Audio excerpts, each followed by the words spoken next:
आपको सीधे बिहार विधानसभा लिए चलते हैं, जहां शीतकालीन सत्र के चौथे दिन कार्यवाही जारी है। हम लोग गए थे, स्वयं गए थे। मैं गया था, केंद्रीय मंत्री ललन सिंह जी गए थे, संजय झा जी गए थे। हम लोगों ने जाकर आग्रह किया कि बिहार के लोगों को दिक्कत नहीं हो। यही लोग दिखाते थे, विरोधी पक्ष ही कांग्रेस के लोग, राजद के लोग दिखाते थे कि जो बाहर से लोग आते हैं उनको दिक्कत होती है। इस बार 12,500 ट्रेन बिहार में स्पेशल चलाकर बिहार को लोगों को लाने का काम किया। और स्वाभाविक ये लोग अब इस प्रश्न उठा रहे हैं, जिसने इलेक्शन कमीशन को पॉकेट में रखा है, लोकतंत्र की हत्या की है। और नीतीश कुमार जी यहां मुख्यमंत्री हैं, यदि जेपी आंदोलन में जेल नहीं गए होते तो आज इतना बड़ा लोकतंत्र का नेता नहीं बने होते। उसका कारण कौन था? कांग्रेस पार्टी। यही लोग बोल रहे हैं। जिस लालू प्रसाद जी को कहा गया कि गरीबों का बेटा, गरीब गुदरी का लाल बेटा। माननीय सदस्यगण, सदन की राय से आज के निर्धारित कार्य पूरे होने तक बैठक की अवधि विस्तार की जाती है। बोले जाए। आदरणीय अध्यक्ष जी, बहुत स्पष्ट है, सरकार की नीति एकदम स्पष्ट है। लालू प्रसाद जी मुख्यमंत्री बने, जिस जिस नारा को उन्होंने दिया वही नारा उन्होंने तोड़ने का काम किया। और स्वाभाविक है, कई हमारे साथी ने कहा कि अब तो लालटेन युग ही समाप्त हो गया, अब तो घरों में बिजली है।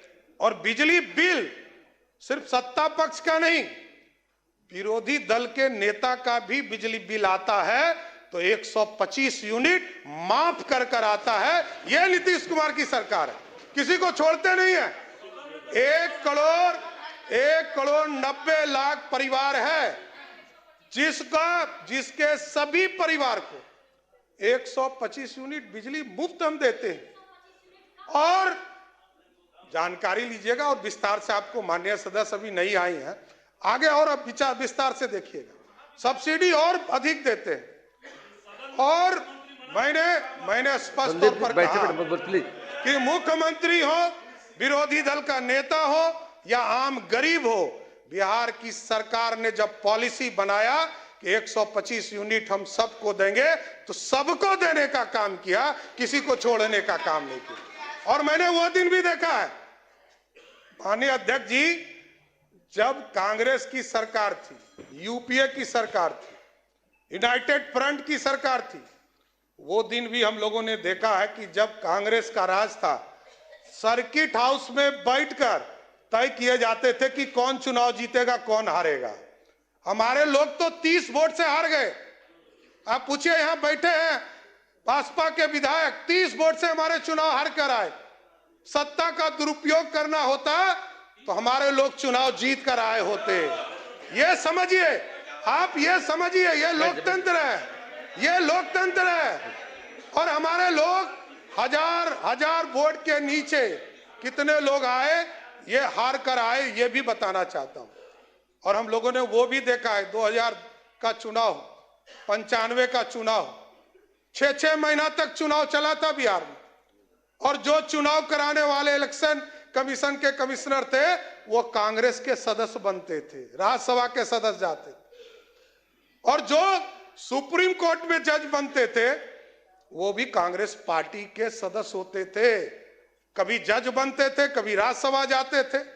वो दिन भी देखा है बिहार के, देश के लोगों ने। इसलिए लोकतंत्र है, लोकतंत्र में पूरी व्यवस्था जनता को तय करने दीजिए। जनता ने पूरी व्यवस्था दिया है, जनता के माध्यम से पूरी सरकार चुनकर आई है और जनता का भरोसा है। जनता ने 202 सीटें देकर बिहार में प्रचंड बहुमत नीतीश कुमार जी और मोदी जी को देने का काम किया। इसलिए हम लोगों ने तो पहले दिन से काम शुरू कर दिया है। अध्यक्ष महोदय, जब पहली कैबिनेट हुई तो न्यू टेक हब के लिए कमेटी बनाने का काम किया गया, न्यू एज इकोनॉमी के तौर पर एक कमेटी बनाने का काम किया गया, स्टार्टअप के पूरे ग्रुप्स को चलाने के लिए कमेटी बनाया गया, आर्टिफिशियल इंटेलिजेंस के लिए कैसे हम उसका प्रयोग कर सकते हैं, लोग दुरुपयोग नहीं करें। और हमने स्पष्ट तौर पर कहा है कि जो लोग मीडिया पर या सार्वजनिक स्थान पर किसी व्यक्ति को गाली देने का काम करेंगे, उसको जेल के अंदर जाना होगा, कोई बचा नहीं सकता है। आप सार्वजनिक गाली नहीं दे सकते हैं, यह अधिकार नहीं है। लोकतंत्र लोक लज्जा से चलता है, सबको यह व्यवस्था में आना पड़े। इसलिए पूरी व्यवस्था लगातार नीतीश कुमार जी के नेतृत्व में चल रहा है। शुगर मिल के बारे में विजय जी ने बताया कि 25 शुगर मिल जो हमारे, उसमें से 9 जो बंद पड़े, उनको भी पूर्ण रूप से चालू करने का काम किया जाए। इसलिए माननीय सदस्यों ने अपनी बातों को रखा है और आगे भी हम लोग कई विस्तार से बातें चीज रखेंगे। लेकिन मैं अध्यक्ष जी आपके माध्यम से जरूर आग्रह करूंगा सभी माननीय सदस्यों से, कई लोग नए सदस्य हैं, सबको एक ट्रेनिंग भी दीजिए आगे के दिनों में कैसे लोकतंत्र चले और लोकतंत्र अच्छे से चले।